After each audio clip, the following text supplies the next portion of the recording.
I'm Gerald Cantor, 44 years old, husband to May, and a father to our three wonderful children named Anaya, Natanya, and Hezekiah.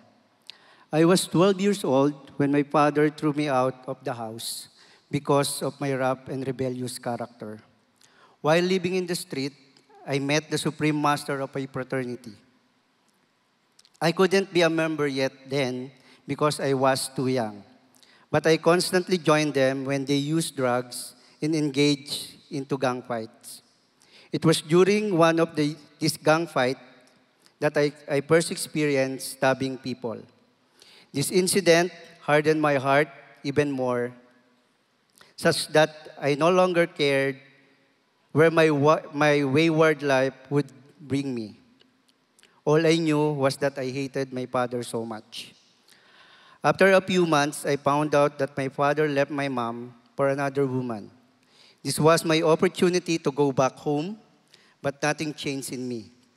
I hated my father even more. I spent even more time in the street, drinking alcohol with my fraternity brothers, doing drugs, and engaging in gang fights almost every week.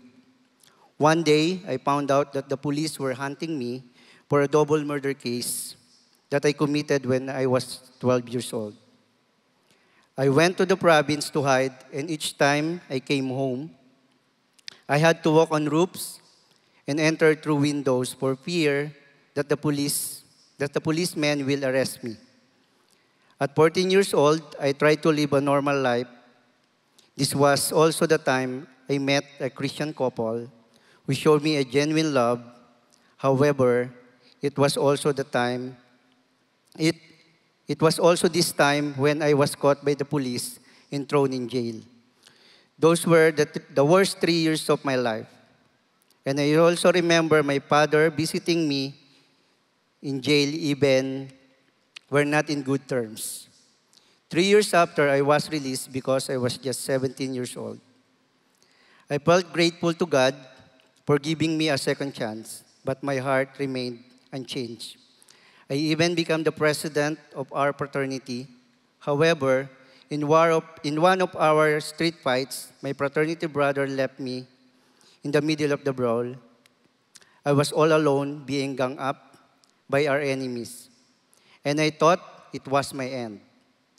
I don't know what to do except to finally call for the first time on the name of Jesus.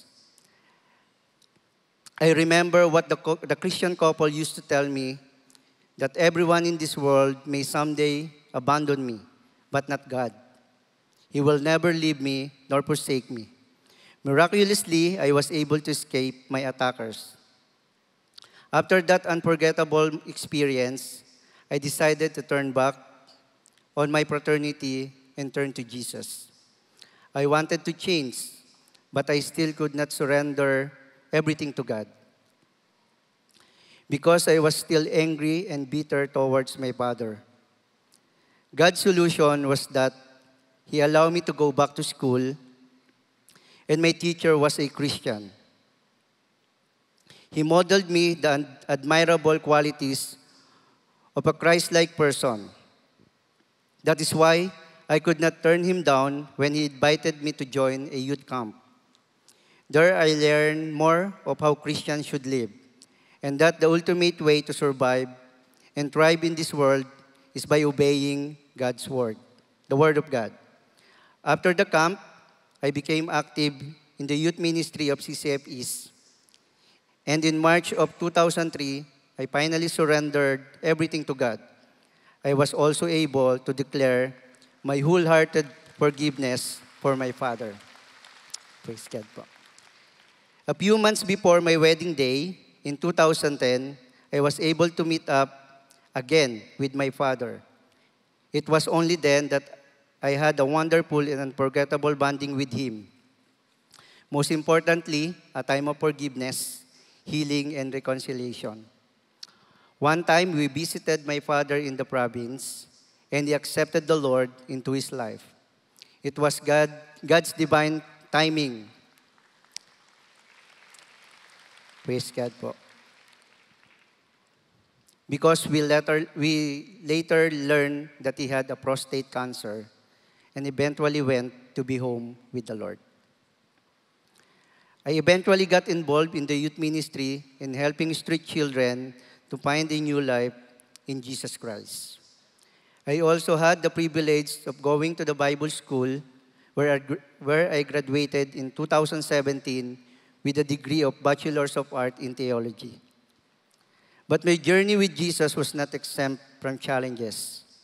There was a time only a few years ago where I made some decision that displeased God and hurt others. And I had to step down from ministry as well as make amends with those I wronged. But by God's grace, those have all been addressed and made right through the guidance of my discipler, my spiritual leaders. Today, I work as a Grab driver, but I am also the volunteer of GLC coordinator for CCF Angono. My wife and I also have the privilege of discipling young couples in our small group.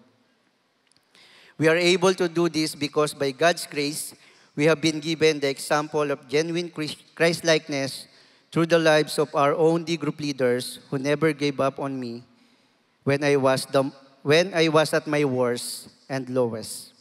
Again, I am Gerald Cantor, the undeserving recipient of unlimited grace. To my Savior, Lord, Master and King, Jesus Christ, to be the honor, glory, and praise.